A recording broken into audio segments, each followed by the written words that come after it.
No, people don't know me because of the TV and the radio, but because I was down there with them. Some of the athletes who go to become great people in the national teams and all, when they were playing, some of them in academical, some of them when coaches were doing nationwide tours and scouting to select them for under 17, I was there. I was there for 3 different under 17 teams. When Afani was working, Coach Ike Afani was working to select them across the country from 2003 or 2004. I was there. And these guys will become stars later in the various national teams. So they see you and they know that, this guy from Boom did it. That's what I was saying. Then I was there. I mean, the boxing, for instance. Boxing was something I loved and did even more than football. So you go to Google. The likes of Bukumba, Banco Ted, if you remember, I put him on the radio for the first time. Because I'll go to this place, when he had not even fought his first professional bout, he had this thing about him. He always jovial and speaking some English and all of that. I knew his house. It was fun. I don't see a lot of those things happening today. A lot of you have become, I say they call them armchair journalists. A lot of you have become desk journalists. You're not moving out as much as possible. If anyone says, I have kept a certain standard, it's because I don't have a choice. I have to keep going. I have to keep get better. And the standard cannot go. It must rather go up. If you are not in a position of leadership, because you must understand that leadership itself is divine and it's our opportunity. So if you are not in leadership, you have to be gracious when you're talking about leaders. Okay. If you're also in leadership, then you must be considerate when you're thinking of followers and people who are either criticizing you or people who are scrutinizing everything you're doing.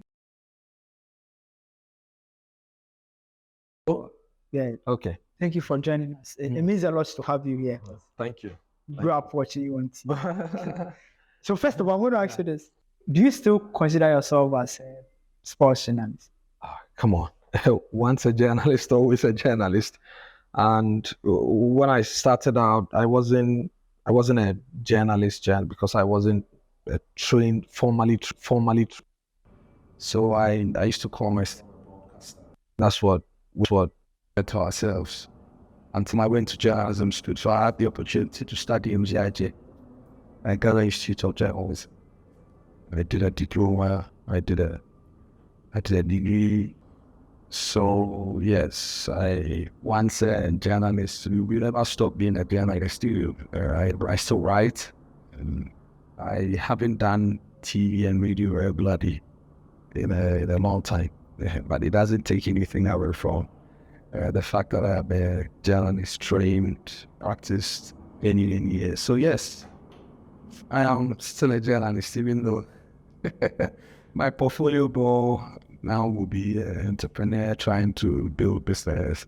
So you started as a very young boy. At that time, were you just having fun, or you said, okay, this is something I can do? And how old were you then? Okay, I don't know. I don't know if I turned 19 already, or maybe earlier, or I'm not too sure, maybe 18, 19. I started when I was a teenager, and it was accidental, in all truth and all sincerity. I've had this friend, Eko Mattels, who has just relocated to the United Kingdom to do his top 3 too. A bit older, maybe 2, 3, 4 years older. And we thought we knew ourselves so well. So there was a show running on TV. I wasn't a TV person because, of course, some of the privileges were not as wild as back then. I could obviously not be watching an old TV back then, but I got to know about the program. I got to know about the show. I remember it up until today because it was a major turning point in life. It Takes Two. It was done by Kwame Sefakai, who is my foremost godfather. And Eko kept saying, let's go and see Kwame so that we can go on It Takes Two. That's how much we loved each other. We still love each other until now. Our families are very close. Our kids play together. And done a lot since you come over the years. So Eko and I were supposed to move in Kwame Sefakai. He was working with PCFM at the time. They had also started not too long at the time. When we went, the station was in Mile 7 at the time. So I don't remember how we got there because we were young people, we didn't have much. So we asked about him. It looked impossible to sleep, so we're outside. But we persevered. I remember that we just will not go without seeing me because we had been there a few times. Once we stood outside, here he was, came on. Then it was my friend that who approached him. At the time, I thought I was a bit limited because we waited for so long. And we're going through a lot of frustration trying to meet the Almighty Powers. Okay. And when my friend was engaging me, I wasn't very close, a few meters apart. And I said something. Then I realized it caught Palmer's attention and asked who that was. And the call said, oh, that's my friend. He's the one I came to see you with. So he beckoned and me to come. So I drew closer. When I got closer, he asked why we had come. Who said, oh, you want to do It Takes Two? Because couples, and I don't mean my couples or anything. It takes two. Any two people who talk, they knew each other, will want to show answer questions about one another or something. And we said we wanted to take part, and people were winning prizes. We had finished senior high school and were home. We didn't have a lot to do, waiting to go to the university. And yeah, we tried our luck. And Kwame said, oh, okay, so you needed to do something. But I wasn't paying attention, you see. And Kwame noticed something. It's the reason I don't play with that man. We haven't been the closest of pals or the closest of Godfather and Godson, but I never take for granted what he did for me. We speak once in a while, and he encourages me a lot. So he said, you got good voice and your diction is great. Would you consider doing radio? He said that to me. And I've never considered it. But you see, before, back in school at West Africa, at secondary school, we had a friend who was like a senior brother, Godwin Ago, who lived in Medina. I used to do work with the guys at Peace Power Sports. As I work with, I was saying, mainly back then. So, Godwin Ago, I think right after we finished school in 2000, was doing a meet that was going up and down. So we heard about it. So I had not considered doing broadcasting. We used to talk sports a lot back in school. I played some sport. I played some table tennis. I was an okay footballer. We used to talk a lot of sport, but I was never a dream to do sport. Yeah, you never saw yourself. I never saw myself to sport. So one time we said it. I said, okay. Then he gave us his number. So I took the number.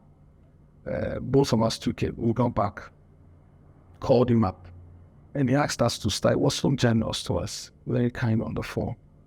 And he asked us to come around. But it wasn't a cost thing, even though he thought it could be a good thing. Echo was always a technical engineer thinking person. Today he's doing his doctorate in engineering somewhere, I think. So I pursued it. I called him up and he set me up. And this was in 2002, so early 2003, whatever. And I started working with Kofi Asaiba for 2006. That's how the whole thing started to me. Yeah, it's very interesting. I started with Peace FM because Kwame was insisting I work with the one who showed team, because the one who showed team was bigger. They were the main people, politics and all. But I kept telling him, well, I don't like the politics. I want the sport. What did he see? Because I got no. Just random. I have no idea what Kwame saw. I have no idea what he. And he's never. He's never told. I think it was God at work. It was the Holy Spirit at work. These things. See, subsequently in my young life, I've done it for and to many young people. There are people I looked for and picked from school, picked from all kinds of places and put on radio and TV, or through God through me in giving jobs to many people. So it is God who does these things. It's not man's strength. Man has got no strength, really. But if you avail yourself, God will use you. So God, you use so Fakai to pick up something that maybe I didn't know about myself exactly. Because I didn't know what he meant by my diction, and I spoke very good English, and I didn't know what he meant. I think Saito boy. I went to Saito, I went to WAS. So, and it's not like my back in senior high school, my English was an excellent or anything also. But I appreciate that time. I appreciate that intervention up until today. It was a blessing. It was a breakthrough for me. She linked me up with ACB and Kofi Asai Brown, and I started out doing sports with them. So, you know what was happening? I'd leave home, I'd be passing Islam in the morning, and I will get to Peace FM before 6 a.m. because the sports program was early morning. So we'll do the sports program, and then I'll hang around a bit. If I had assignments to run and go and do, I'll do that. If I didn't have assignment, when Mohammed finished around 10, 11, he was also living, he was in Atenta earlier, and I'd moved to Spintex or something like that. So you give me lift because I was living in East Legon. So you give me lift to the runabout. At the time, there's the Shashi place. It was a big runabout. It wasn't what we had. Yes, like, so he would drop me somewhere there and give me money, and I'll take the car and I'll go. Or sometimes I'll walk past behind the Skisi Capsule Hotel area, and I'll go. That period was brief, but it was defining. It was a massive turnaround. It was that spot where God said, "Okay, I'll put you in something what just came through, a memorable, something that will turn your life around," and that's what happened. Yeah. So what happened to the Takes Two? Did you guys? That's a good one. So I don't know what happened to the Taste Two. We didn't go to the Taste Two. Maybe I know we're even going to pass the audition because I assumed that for such a show, it was put together by Charterhouse at the time, multiple concept. Yeah. I assumed there were a lot of potential attendees, a lot of people who would pass the how do you call that? The trial. Yeah, the trials. So I don't know if we're going to go through. But me and Akon knew ourselves well. We knew ourselves appreciably well. And he's been one of my main guys for many, many years. We thought we could go experiment that on TV, but we didn't get a chance. But through that, my breakthrough came, and I got into broadcasting. So people like Akon can't easily leave my memory. They can't easily leave my sight. I sing for Kwame, I sing for all of the guys. My guys are in passing back there. Obviously one, my guys are not finished here. My guys at Alajo. Because that period was still memorable. High, crazy hero. Yeah, because so now young kid find a way in the media house, starts working with someone that you grew up listening to. Like you share the same car with him. That's Rambo. So you would say that at that time you realized that okay, maybe then I should take this thing serious and make it my career. Okay, so I actually had, it's not like I had a choice. It's not like there were no options or there were alternatives. Metil Kwame was massive because I wasn't a listener of Peace FM. I didn't listen to Peace FM. What I think the sports was very open and the it's still couple was defining. And so you will hear that because they had the sports show in the afternoon they were doing, and also in the morning that Asai Brak who's always been an icon. Asai Brak who's always been an icon. Osesi has also moved through, he's done a lot of different things, administration of politics, all of that. So I knew Kwame more on the It Takes Two because Cole spoke about him. And he was also doing some movies and some sitcoms and all of that. So it was worth meeting him. But his warmth, he was welcoming. He's not comfortable when I call him Godfather, but that's who he is to me. That's who he is. Yes, he's way older. than me. Of course, Kwame turned 53, 4 years ago.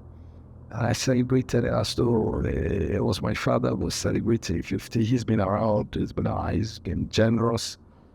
People have whatever they want to say about him, while human beings who have our shortfalls, who are shortcomings. But he's been amazing. But for him, God used him to set me on a path. So talk about whether I was going to take this seriously or not. I'd gone into it, and it was about the only thing I could do. And yes, over that period, I'm sure God was right. But this is the channel, this is the avenue through which I could give my son something to do in a person's life. I do regret it. I look back to it, I say, this is good. I see. So you worked with Peace FM for a bit and matured into an established guy, and then you went to Metro. Yeah, okay, so I will just try and chronicle my journey a bit, just like a book of Chronicles 1 and 2, which chronicles all of the kings of Israel's history did. So I did Peace FM for a short while, 5 months, 6 months, and I got the opportunity to join Choice FM. And you see, the story about joining Choice was crazy.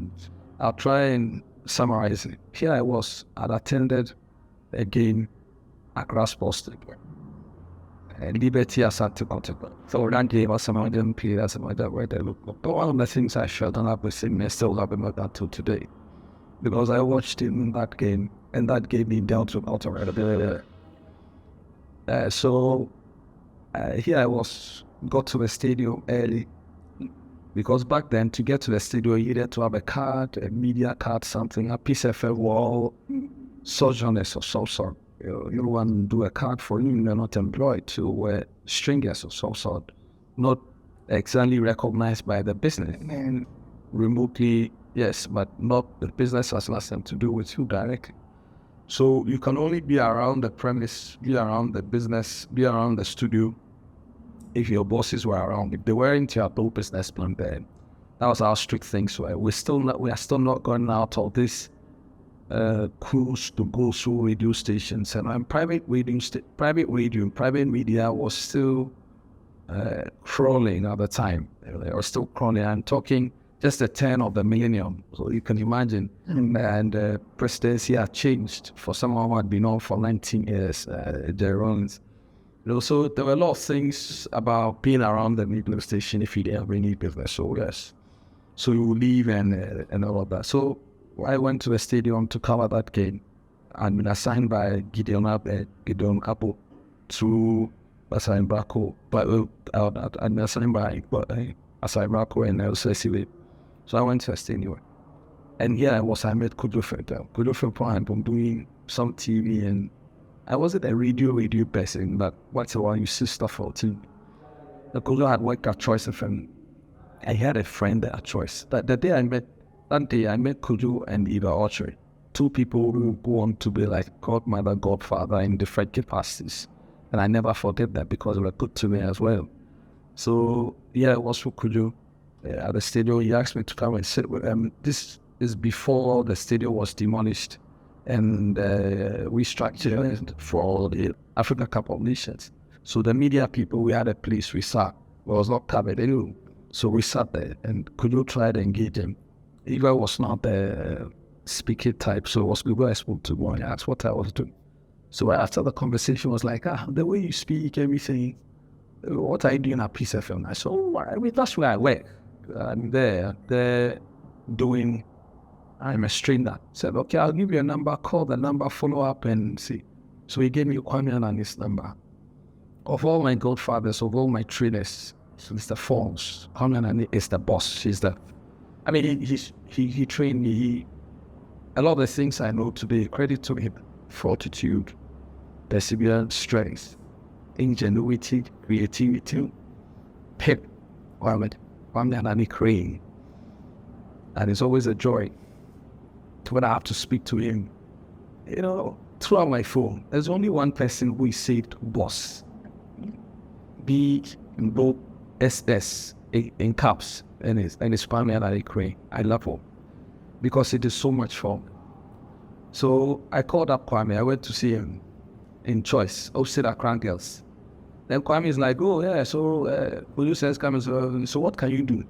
I said, oh, I want to do sports. So he said, okay, go home for 2 weeks, go and monitor Choice, come back and tell me what you can contribute. This will become one of the ways I operated as well. I mean, a lot of the things I do, I learned from people. I learned if the things impact me, I also try to use it on other people. So some of these things, there are people who know I did similar things to them. Guys, no, I learned it from other people. So I went for 2 weeks, I came back at the meeting with Kwame. I was like, okay, so what did you pick up? I said, well, yeah, I was listening to a guy. He sounds horrible. I can do far better than him. He said, oh, do you remember the guy's name? I said, yeah, the guy, it's called Kwame Anane or something. This was someone who was bringing with so much confidence, me, young man, because I thought I could do better than that person. Here was the person I was speaking to. And it's interesting. Wow. Yes, Kwame was not offended. He just said that, oh, really, you can do better than, okay, then Charlie, you have a job. I said, really, I have a job. They said, you can start. So you start tomorrow. So I started the job. Not because I was going to be on any salary or anything. Back then, the radio and the TV was more for the fame and everything, and the prestige. Because how many people were doing radio and TV? I'm talking about the turn of the millennium. I've been around. And I was still a teenager. My time at Choice, when I started, still a teenager, fresh, green, knowing nothing, or not knowing a lot. And I started at Choice. Later, I will find out that is the Kwame Anane.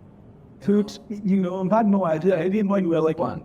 I didn't know he was the one. So now I was always looking over my shoulder that this is someone I said I could do better than. Now he's my boss. And he never mentioned it. He loved me. And I believe still loves me about. And everything Kwame said to him has come to pass. Everything. It was Kwame who called me Papani for the first time. Papani is like Italian for big man. And back then, my beloved, who's my wife today, used to say to my beloved that this guy, you have to take good care of him. He'll be big. He'll be bigger than me. He'll be greater than me. He'll do amazing things. Kwame used to prophesy these things into my life. I remember them as though they were said and meritable. And he gave me all the support. I mean, this is my boss who will come to my house, pick me up, take me to where we're close, will bring me back. We sat on the motorbike. And then sometimes in the evenings when we close, we'll go to karaoke back at Tesano Gardens area. I've forgotten the name of the place. We'll go and sit there and sing and all of that. I don't drink. I never drank. I never tasted alcohol. But it was always fun being around him and being with him. It was such a blessing. I did 12 or 13 months at Choice. And 10 or 11 of those months were with him because he left us at some point to relocate to Leeds with his beloved at the time. And Kwame helped me so much, taught me everything, how to do interviews, and also began to show me people I could meet. And when he was going for the interviews, he'd take me along and was showing me the rules.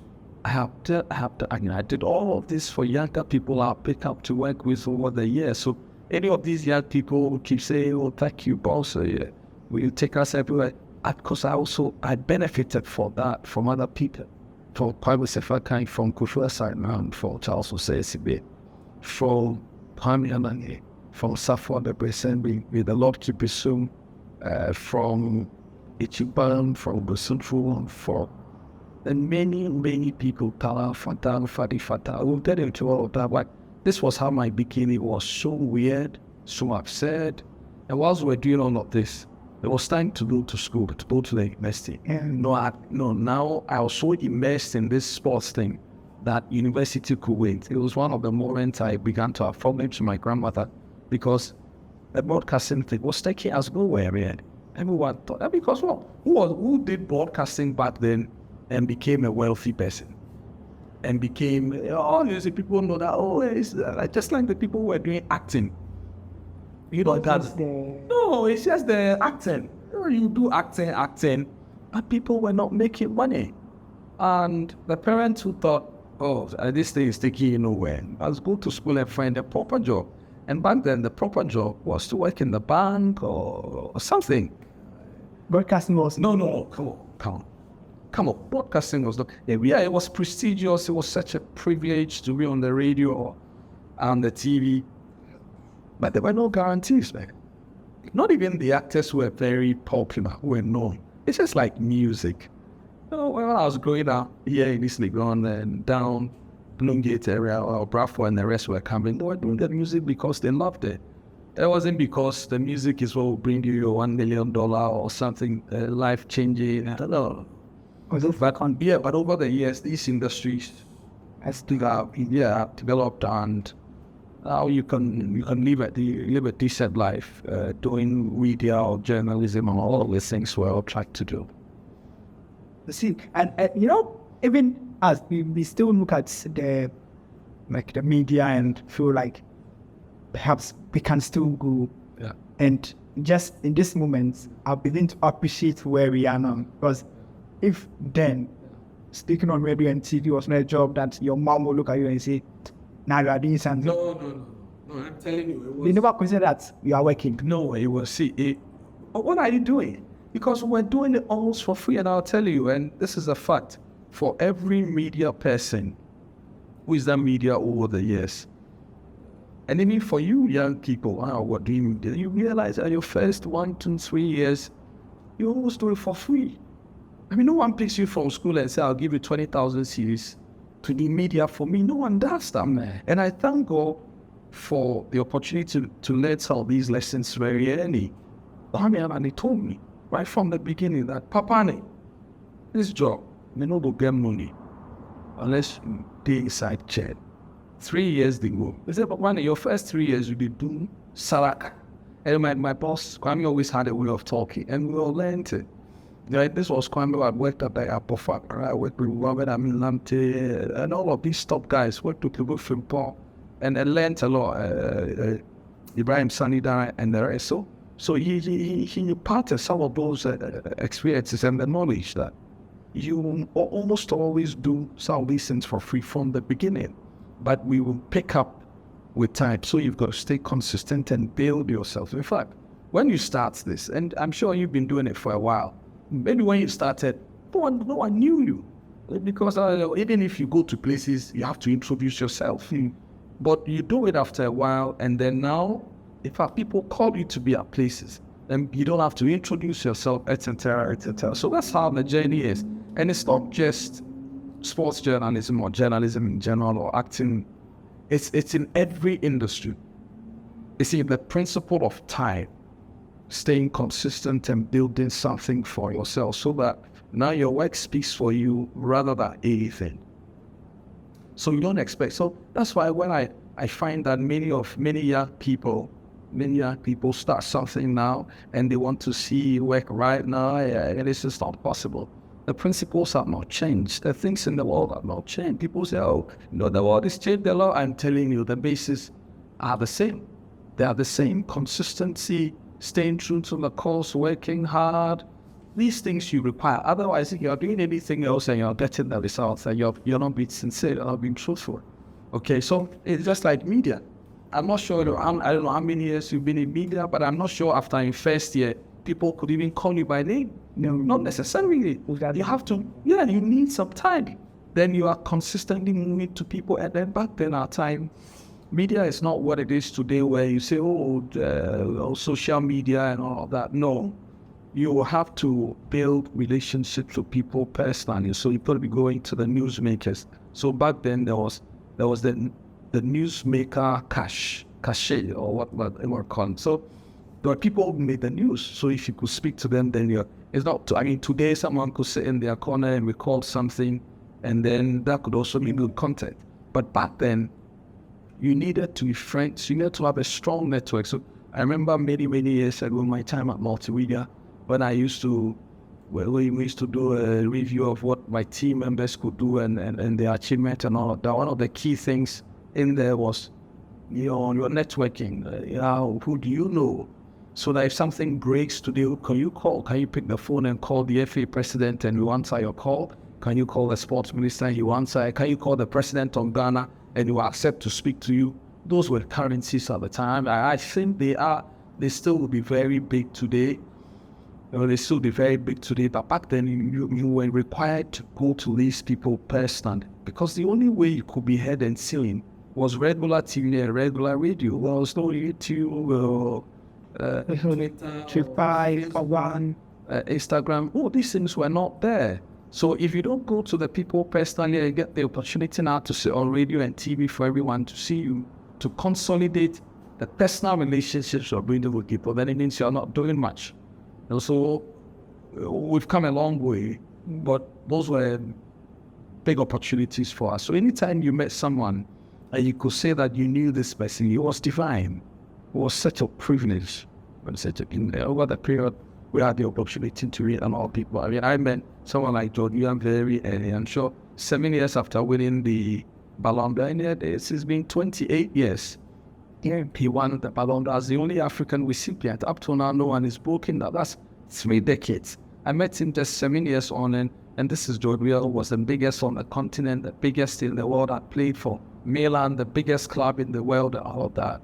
I met him 2002, 2003, and it was still through this, my boss, Amir Danin, who carried me and did everything, and I met Jordan. Jordan has been friends from that time up until today, and calls me my name. Calls me, the president calls me by name, and he's president today. So those were very pristine ways of building relationships and then keeping them. It looks like I've been around for so long, but please, I started when I was very... Yeah, I'm not very... I was having a conversation with, I'm going to mention Danny. Okay. He said, you've been around for a very long time, because when you look at your age, like, you are not really that, like, it's easy for someone to assume that you are 15, 16 years. But because of the number of years, I'll get there, but not yet. Because of the number of years you've done the job, because you interviewed George Weah. Even before, at that time, he was a presidential candidate. Yes. Now he's a president, and it'll be like literally 8. Yeah, he's been president. One term is almost done, and one term is 6 years in Liberia. Right. He won in 2017, October and November. So at 2023, he would have done 6 years. Well, that's a long time, and he's been my friend for, and since... So before that interview, he was like... From that interview, I've interviewed George a number of times, but my first interview with him was on Joy FM, on Joy Sports Link, maybe 2008, 2009. He came to Ghana like that, would call up, and he did promos for me back then, in the endorsement.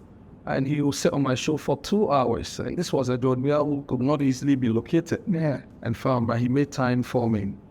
And he would invite me over to his house, we'll sit down, we'll talk. He used to live in East Legon, and he's moved further to our Gamo area, not too far from our fifth round. And later I worked with him on his presidential ambitions, and we did some work together prior to him becoming president of Liberia. It's been a massive privilege. Yeah, so George has been His Excellency has been a friend for many, many years. Yeah, so when I interviewed him, I was very young. I was standing young, and it was big at the time. You imagine all of these people. So okay, I know this guy. So you see, the thing had moved from you are introducing yourself from the early stages to now people calling you to say, can you come and do this? And by the grace of God, we've experienced it all. Yeah, so you talked about multimedia. Yeah. And so when I finished at Choice, I told you how I got to Choice. And then between Choice and Top Radio, there was a little break, about 2 or 3 months. I went with a newspaper. It's called Women's World of Sports. And because, Women's World of Sports newspaper, we used to print at Today Plantpool. It was Plantpool back then in John, the Ability Traffic Light area. And then whilst I was doing that, a friend of mine, D2, who used to work at Kokomle here, his office around Kokomle, recommended me to one Mr. Adomako, because Top Radio was coming back. I've lost a lot of those people. Adomako and his brother have since gone into they passed on into eternity. May the Lord keep their souls And then the owner's brother, is not Stephen something like that. Yes, in your book, he also passed on. I mean, the Lord keep his soul. So I was recommended to Safa Progressive Labinus, my boss. I never forget, because he took me up and was supporting me, paying me some salary, and I worked at Top Radio. We're just coming back in 2004. Middle of 2004, and this was on the back of experiences working with Peace FM, Women's World of Sports at Choice FM. So I did Top Radio for some time. It was healthy.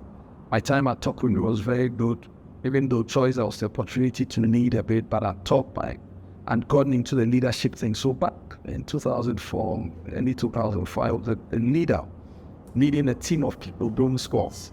It was massive.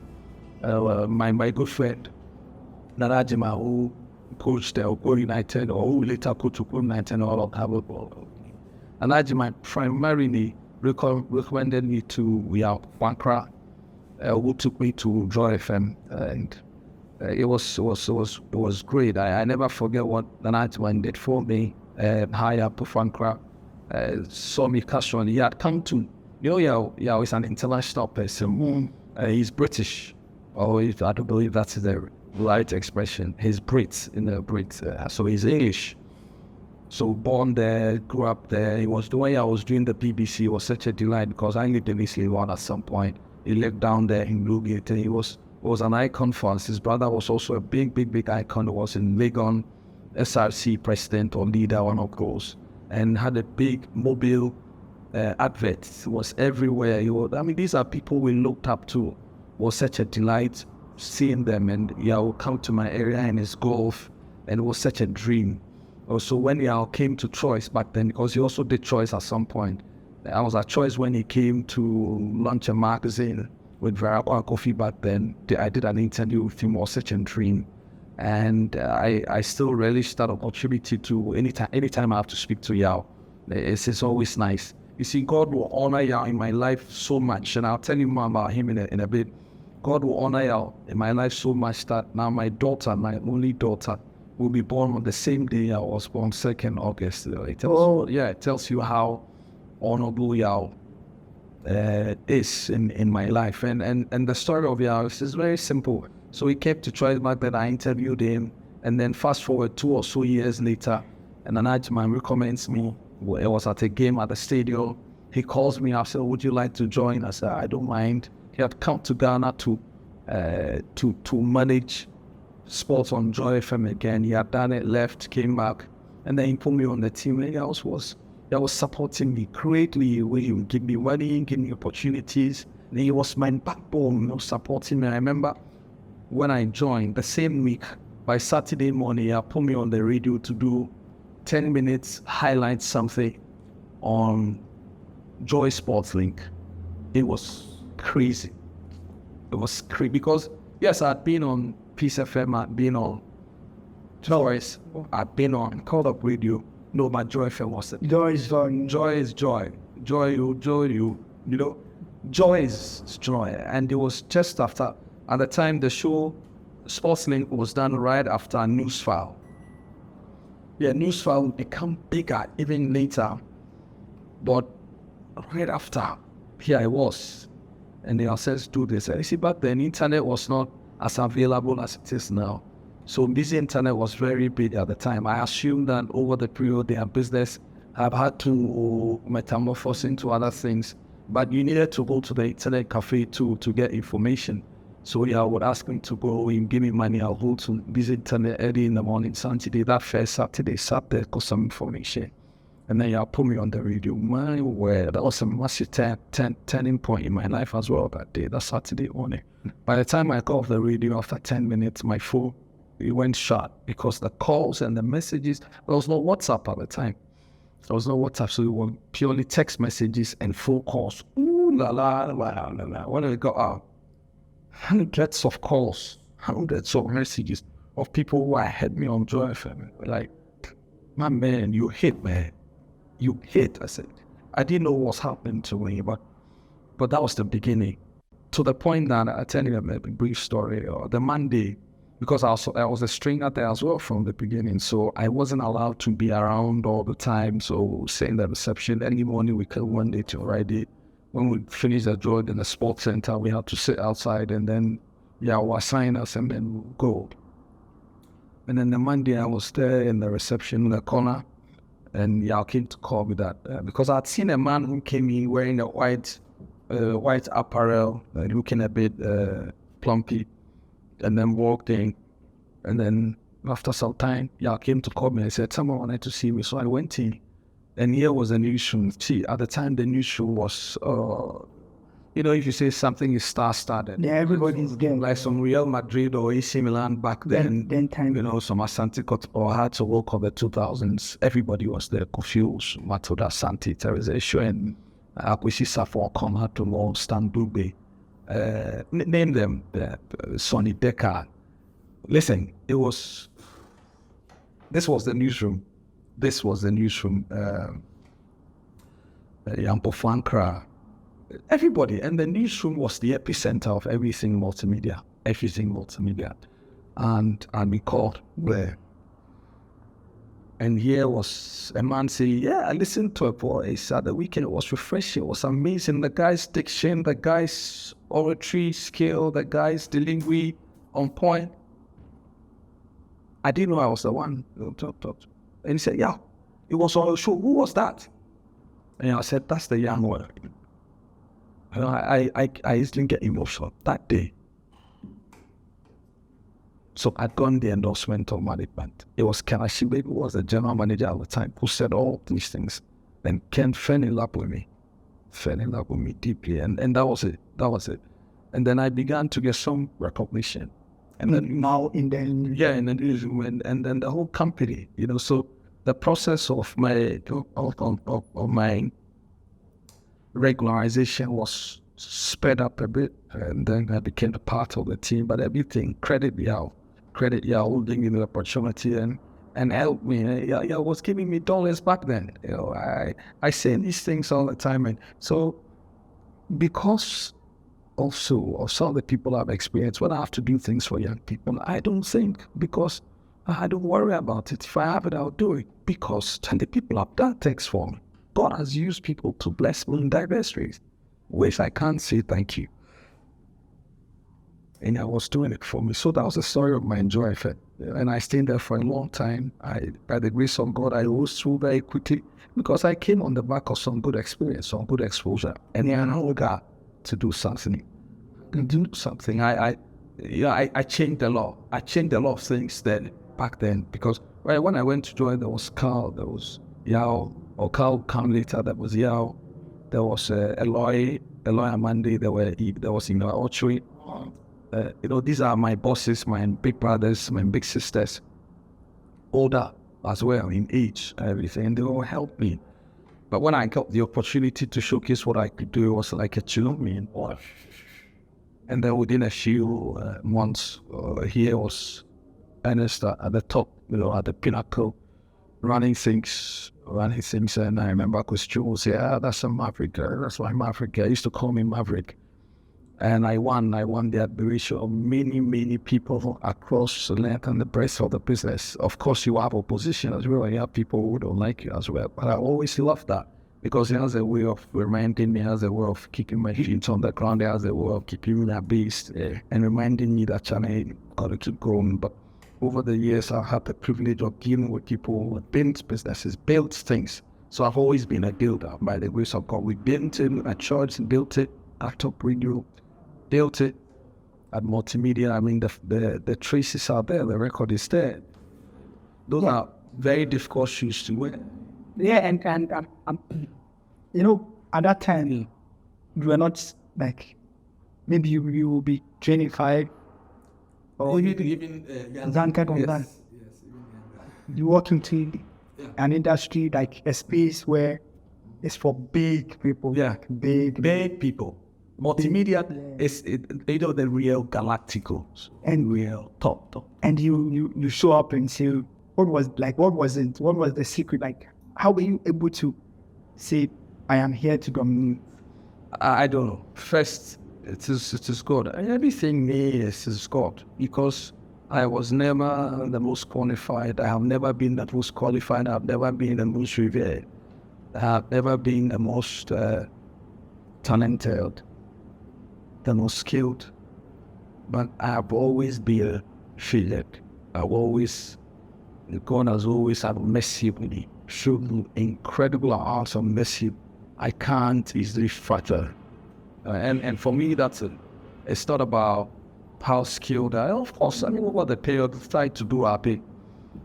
But the level of hunger, so when we get anywhere, we've got to, and it's not like literal hunger, see, we're hungry and we need food to eat, but the desire to want to also make an impact, contribute our bit, is always driving us, and it's still driving us as we speak. So, I'm multimedia. I haven't experienced all the things from Choice, from Peace FM, from Women for Hospital, from Talk Among. I just couldn't let this opportunity at Joy FM pass me by without making the most of it. I needed to harness the opportunity. Y'all has set me up very nicely. I needed to make the most of it. I was a leg person. I mean, what you call leg work. I've always loved leg work. I've always wanted to be there myself. So when back at Peace FM, we'll go around the stadium, go to all the associations, go to Bukom, spend the whole day. By the time we're coming back, there's something we call stories. You have so many stories. We keep some in the fridge. You got interviews. Back then, I used to use a cassette recorder. So it was easy for people to get to know you. And up until today, people see you and they know you. No, people don't know me because of the TV and the radio, but because I was down there with them. Some of the athletes who go to become great people in the national teams and all, when they were playing, some of them in academical, some of them when coaches were doing nationwide tours and scouting to select them for under 17, I was there. I was there for 3 different under 17 teams. When Afani was working, Coach Ike Afani was working to select them across the country from 2003 or 2004. I was there. And these guys will become stars later in the various national teams. So they see you and they know that, this guy from Boom, that's what I was saying. Then I was there. I mean, the boxing, for instance. Boxing was something I loved and did even more than football. So you go to Buko. The likes of Bukumba, Banko Ted, if you remember, I put him on the radio for the first time. Because I would go to this place, when he had not even fought his first professional bout, he had this thing about him. He always jovial and speaking some English and all of that. I knew his house. And my friend, my go-to guys, I've lost some of them. Some of them have died and got like Alloway and Patterson and I've forgotten some of the names. But some of them too are there, like Carloco, like Believer. I knew these people. So I could go in the morning to Bukom, like 9 a.m., and I'll stay in Bukom till about 4. I'm watching all of the young people who are training, because that morning they will go for beach, they will go and do beach work or something on the afternoon beach, and then they come and train in the afternoon. They used to train in the afternoon, 3, 4 p.m. there about. I knew all the gyms, from bronze, boxing. I knew all the gyms in the area. And I immersed myself in their things so much. I was with them all the time, regularly with them. So I grew up with them. So Bukom Banku, when it became possible I needed to interview. I interviewed this guy once, played on the radio on Joy. Commander Mo took interest and said, who is this guy? And then Joy has started this holiday program where we do this Topsy type. This was back in 2003, 2004, 2005, about. And then Topsy tell me, so we will do funny things or the funny side of all the broadcasting. So we put Bukom Banku on the show one day. That was it. And Command did an interview with him, and that was it. I don't know if he still remembers, but those were some of the things we were doing. So I loved the legwork. So I was running around, I'm everywhere, Pitri, that kind of thing. If the team is gathered in, I will sit in a car and go to Pram Pram back then, because a lot of the national teams were accompanying Pram Pram. So I'll go to, and going to Pram Pram was like a whole day thing. So I leave very early, and then I'm coming back very late. But by the time I come, oh my word, I have the recorder. I have so many interviews. I wonder, and it taught me that you go you record a lot of things on the cassette. Later, the cassette will change to a digital recorder. So I record the things on the digital recorder, different interviews, looking at different angles, different areas. You come and you load all on the thing, the cool edit, and then you chop them and you hide them in the fridge. So you see that they are dry story days. You go and pull something, and then you play. But it was fun. It was fun. I don't see a lot of those things happening today. A lot of you have become I say they call them armchair journalists. A lot of you have become desk journalists. You're not moving out as much as possible. Yes, that may be as a result of how things and times have changed. But back then, you couldn't easily. How many websites were there? How many remote opportunities were there to find information remotely? You needed to get on that. How to go then. And you have grown from, because I was listening to you, you moved from cassette. Yes, to digital recorders. To now the virtual wisdom. Yeah, and you are still around. You've been around for a while. It's more than 20 years. Yeah. So that's a long time. 21 or so. It's been around so. And in that 21 years, there's been so many technological, interesting ways of doing this media job. So I'm going to talk about a transition from media into what you've become. At what point did you realize that it's time to say goodbye? That's a tough one. So 2015, I followed the Black Stars for so long. I was there when we dramatically failed to qualify for Africa Cup of Nations 2004. It was hosted by Tunisia also. So yeah, we played a game in Rwanda, in Kigali, wasn't it? And there was a certain Jimmy Gatete. I'm not sure you remember, you were married at the time, so it's not a problem. Jimmy Gatete. And later, Eric Gau will be named Jimmy Gatete. So Gau Gatete. Chapter O, led by Aziz Haruna Futa back then. They would easily make a song for the Hard to Work stars and Hard to Work people. So they made a song for Gau when they bought him from King Faisal. Gau was like the thing. Gau, Abubakar, Yahuza. Those were King Faisal boys who were top of things and Hard to Work bought them. And it was a joy when Hard to Work got them. I was there when they were composing the songs because I used to go to Chapter O in Nima when they were rehearsing, etc. Those were guys who were part, and they became the backbone of the supporters unions. That's why by the time we did the first World Cup in 2006, a lot of them went abroad and never came back. And they've been traveling ever since. And some have moved on to great things. So today, if you see Aziz Haruna Futa doing great things, he's paid his dues. I mean, the guy had been paying his dues. He had been there. He's been there. And that's what we don't understand. People do a lot of things in secret, or they suffer, do things. The attention is on them. When they finally break through, people think they just escaped. No. But back to the matter. So in 2003, we played this game against Rwanda and we failed. It was massive because we're going to play Africa Cup of Nations. Ghana wasn't going to be there. In our growing years, Ghana was there in 92, 94, 96, 98. 2098 was horrible because we exited, I think, quarterfinal or success or new stage, something like that. 2000, we hosted it. We got out quarterfinal in South Africa. 2002 was horrible, went to Mali. Confusion between Sami Kufuor and Osam Dudu was coach and all of that. And then 2004, we're not going to what's this? And it was a certain Ratomir Dukovic, who was coach of Rwanda, who beat us to the sports. When an underdog, Rwanda. Amahobis, I remember.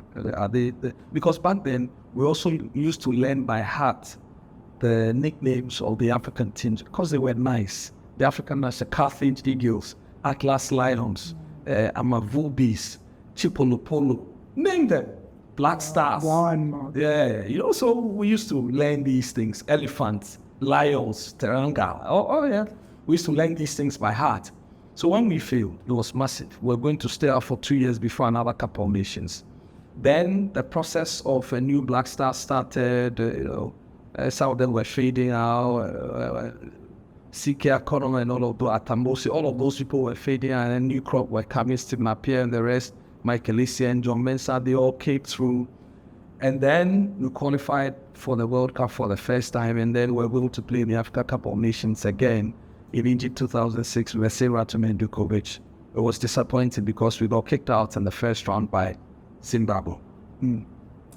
Then in 2008, we hosted it, and that was like my first big tournament, like at senior level. But before then, I had done diaries with Metro TV on the under-17 team of Paris, and then the rest who later become under 20 and won the World Cup for the first time historically. Only time Africa has won the World Cup at under 20 level in Egypt. So I was with that team from the beginning. When I finally was speaking the boys across the country, I was part of the process, okay?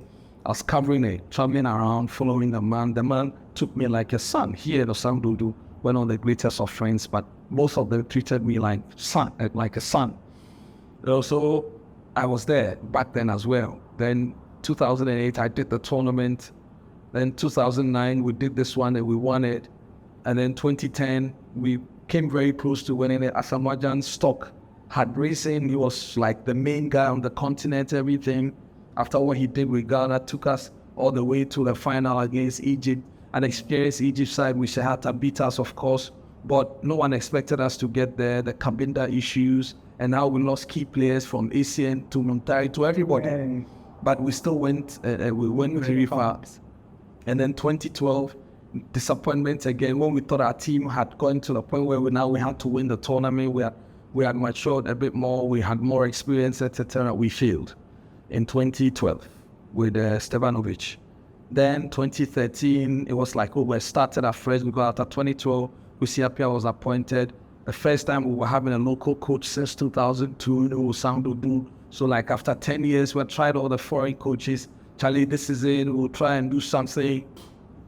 2013 didn't go as well because we lost in the semi-final to Burkina Faso. Then 2014, the World Cup and all of the issues. So by 2014 December, when Max Okonedu led us graciously, we qualified because Appiah had been relieved of his job. We qualified, and Avram Grant came in. And then Avram Grant gave us a new sense of hope, belief, reinvigoration, etc. Went to the tournament against all expectations, got to the final. That was Christian Achu's tournament. Yeah. Achu, may God keep his soul. And that was a tournament. Asamoah had to be Asamoah again. And then any time he was on song, he had strength, he was fit. Ghana was something else. And almost every tournament I covered with Asamoah, he was never fully fit, but was always a star man for us. So 2015, we came very close. I thought that was it. We're winning it, especially when the shootout started and we went 2-0 ahead, 2-0 up. We thought that was it. The disappointment was so difficult for me. So there I made a decision that this was it. I was done. I was done with the regular football thing, sports thing. I wasn't going to do it anymore. I'd done it for almost 20 years. 12, 13, 14 years. I said, no, it's okay. I won't do it again. But I had bosses who loved me. I'm sure still love me. Talam and his brother Friday said, no, you've got to stay on this, that. So I'm not constant. Yeah. Was it because we're not winning the title for team? Yes, it was partly because the near misses were too much for me. Psychologically, they were not ready. Because I've seen some of these boys, these guys, I've seen them from some time. Went through the academic house to under 17. So moments of glory. This is it. Especially when we had won the under 20 in 2009. We thought, and that team had become the fulcrum of the senior team going forward. 6, 7 of them, later up to 10 of them, will be making the senior team collapse. So we thought that was it. And then we faltered in 2012, 2013, 2015. It was an emotional wreck for me. So I thought this was it.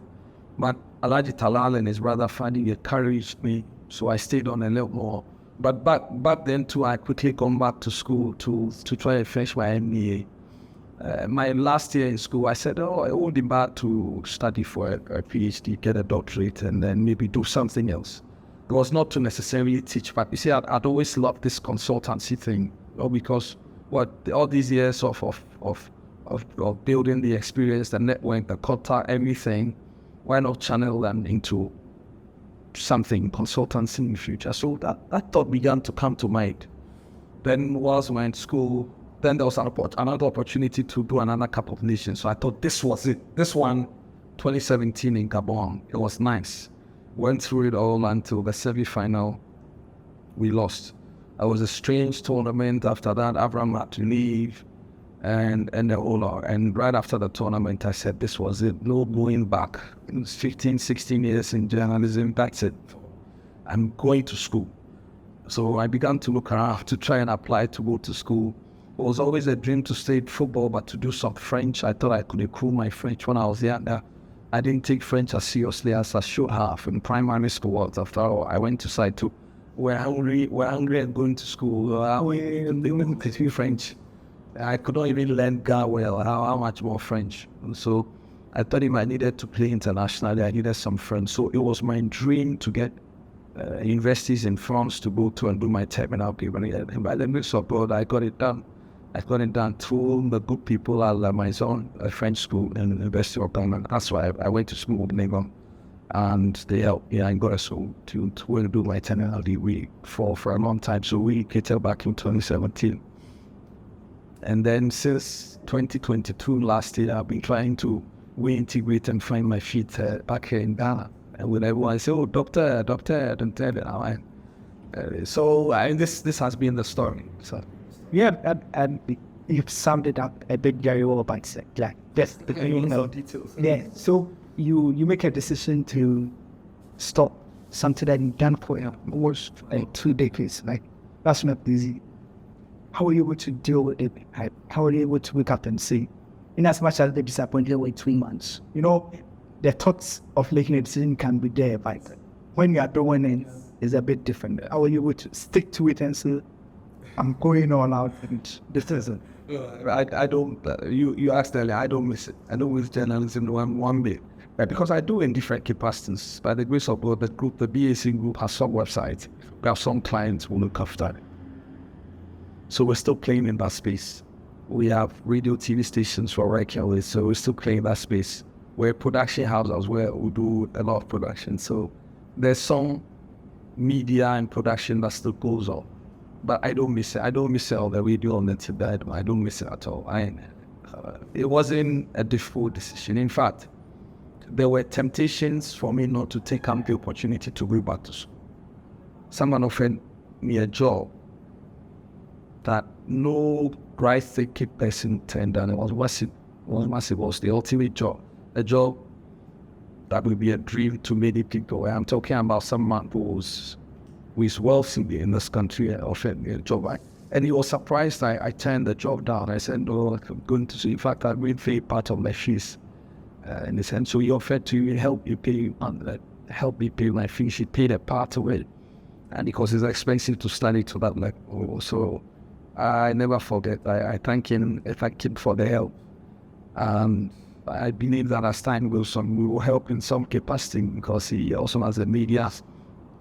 The company has a media group, also has other businesses. At the right time, go to an appointment, go to time. If there are contributions we can make, we will make to help us. That. Okay. You're wrapping up. I took some questions from Young's first, and I'm worried there's I like it. I like the spot. One of them said, how were you able to keep yourself motivated, and how you would manage to perform at that top level for such a long time? Well, first that's the start. I don't know if I'm performing at top level. I've always been like this. The level hasn't dropped, and the level cannot drop, because I am committed to this regular renewal. That you've got to find the motivation rather than it. I am not playing a sport which requires some level of physical strength. Some say that the speed at which Messi ran when he was talented It's not the same speed on fetches. Let's understand. Ours is more of here. And here, the more you exercise it, the better it becomes. In fact, age makes it even better. Experiences make it even better. So I would say that these things are helpful. I am always inspired to do more. And you see, there are many people who have got ahead of us. We have done great. I'm anywhere close to the greatest things I have seen. So it's about keep going, keep working. So every day is our opportunity to improve it, to know something more, to get it better. And for me, that's the motivation. So if anyone says, I have kept a certain standard, it's because I don't have a choice. I have to keep going. I have to keep get better. And the standard cannot go. It must rather go up. I think the last one is the president said, how do you see what's the difference between raw time and our time? There's nothing like my time and raw time. Truth is, this feeling of your time and our time makes us feel old. There's nothing like that. Journalism is journalism. Yes, it keeps evolving, just like life itself. Life is evolving. Life is not static. That's why if you're refusing to also evolve, then you may at some point be detached from reality. Many young journalists are doing across sectors. What's the name? It's current affairs, it's entertainment. Simply inspired. Because I'm learning a lot from young people who are across even indigenous media have not left us, because I go to the village who are doing regular media like radio, TV. It's just inspiring. Then there's digital TV, like what you're doing now. People have built platforms, and then you create your channel and you put your stuff there. And then with time you build following, you build subscriber base, and it pays for you. These things are inspiring. And the social networks, people say, oh, doing I'm influencer, I'm this and that. These things are see, they're expanding and extending the scope. What else can we ask for? This is good. The industry is expanding. Is expanded. Many people are getting into the net. Many more.